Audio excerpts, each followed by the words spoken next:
Terima kasih Anda masih bersama kami di Liputan 6 Pagi Akhir Pekan dan saatnya kami ajak Anda untuk mengintip kira-kira sejumlah informasi politik apa yang terjadi kemarin. Di antaranya ada yang menarik nih Jati, di mana Ketua Umum PDI Perjuangan Megawati Soekarno Putri akhirnya turun tangan untuk mendamaikan Wali Kota Surabaya Tri Risma hari ini dengan wakilnya Wisnu Saktibuwana. Ya, Megawati meminta keduanya untuk bekerja sama hingga akhir masa jabatan.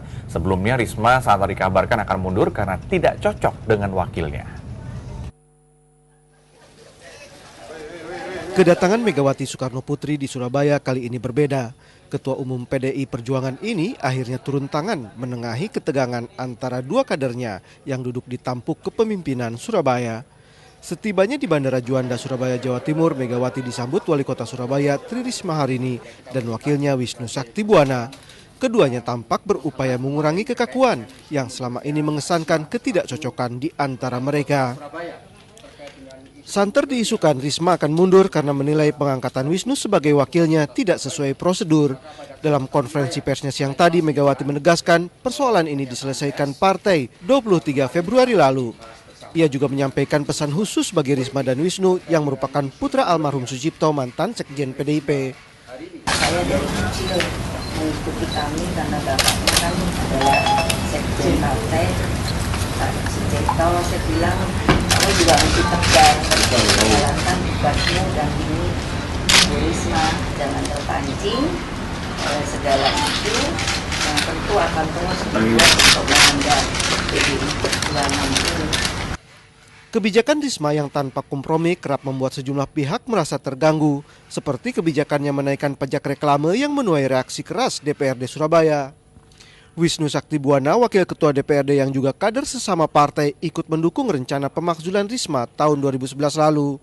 Ketegangan kembali muncul setelah Wisnu yang dulu ikut menyerangnya kini diangkat sebagai Wakil Wali Kota Surabaya menggantikan Bambang Deha. Ramai dikabarkan mundur, niat Risma melepas jabatannya ditolak berbagai kalangan.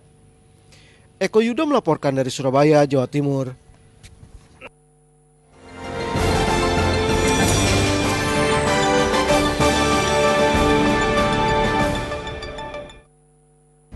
Ya, saudara, ini adalah segmen Indonesia Baru menjelang pemilu 2014. Ada informasi terkait dengan salah satu calon presiden kita ini yang meski belum tentu lolos dalam konvensi calon presiden Partai Demokrat, Gita Wirjawan membentuk posko pencapresan dirinya. Mantan Menteri Perdagangan itu berjanji jika lolos dan terpilih menjadi presiden, ia akan menambah personil Komisi Pemberantasan Korupsi atau KPK. Mundur dari jabatan Menteri Perdagangan beberapa waktu lalu menunjukkan Gita Wirjawan sangat serius untuk mengikuti konvensi calon presiden. Namun bagi Gita ternyata itu belum cukup. Sabtu kemarin ia resmi membuka posko pencapresannya. Untuk menggerakkan posko yang terletak di Jalan Imam Bonjol kawasan Menteng, Jakarta Pusat itu, Gita merekrut relawan. Gita kembali mengulang tekadnya untuk memperkuat Komisi Pemberantasan Korupsi (KPK). Ini udah bukti nyata bisa memberantas korupsi, tapi skalanya masih kecil. Kalau saya jadi pemimpin, saya akan tingkatkan penggelontoran anggaran untuk supaya jumlah penyidiknya ini bisa meningkat. Penyidik di KPK sekarang cuma 100, sedangkan jumlah PNS di Indonesia 4,5 juta. Rasio penyidik terhadap PNS itu 1:45.000. Hong Kong yang berhasil memberantas korupsi, itu rasio penyidik terhadap PNS-nya 1:200. Kita 1:45.000. Sudah dicatat, Putri? Satu janji yang siapa tahu nanti jadi presiden harus ditagih. Iya, tapi memang betul ya, kita harus tunggu kira-kira dari Partai Demokrat siapa nanti yang akan lolos menjadi capres ya. Betul sekali. Kita ke informasi lain, ini Panwaslu Jombang, Jawa Timur berencana merekrut tenaga relawan pelajar. Hal ini dikarenakan Panwaslu kekurangan tenaga sebanyak 4.500 orang pengawas pemilu. Ya, diharapkan pekan ini ribuan relawan dapat membantu berlangsungnya pesta demokrasi yang jujur dan adil. Guna mewujudkan pesta demokrasi pemilihan umum atau pemilu 2014 yang jujur dan adil, maka Panwaslu Kabupaten Jombang berencana akan merekrut 4.500 relawan pengawas pemilu.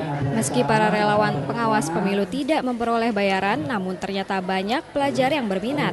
Saya ingin pemilu di Indonesia berjalan dengan baik, jujur, dan adil. Target dari Panwas Kabupaten Jombang untuk rekrutan relawan Panwas itu kurang lebih sekitar 4.500 personil relawan. Nantinya tugas dan kewajiban relawan pengawas adalah mengawasi dan melaporkan ke Panwaslu jika melihat adanya pelanggaran dalam pelaksanaan maupun tahapan pemilu.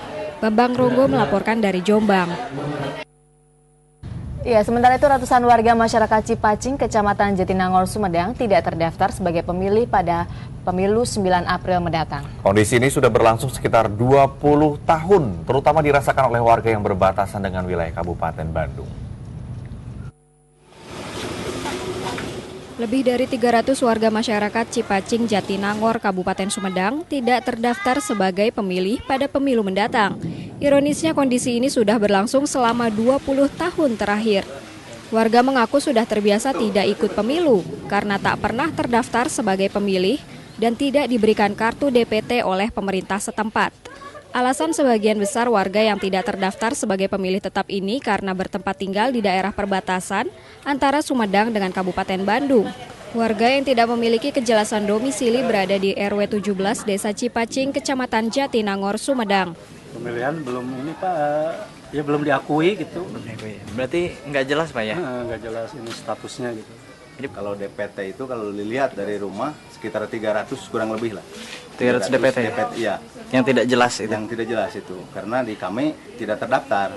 Hingga saat ini tidak ada kejelasan terkait status ratusan warga masyarakat yang sudah sejak lama ingin berpartisipasi dalam pemilu. Bobi Roska melaporkan dari Sumedang.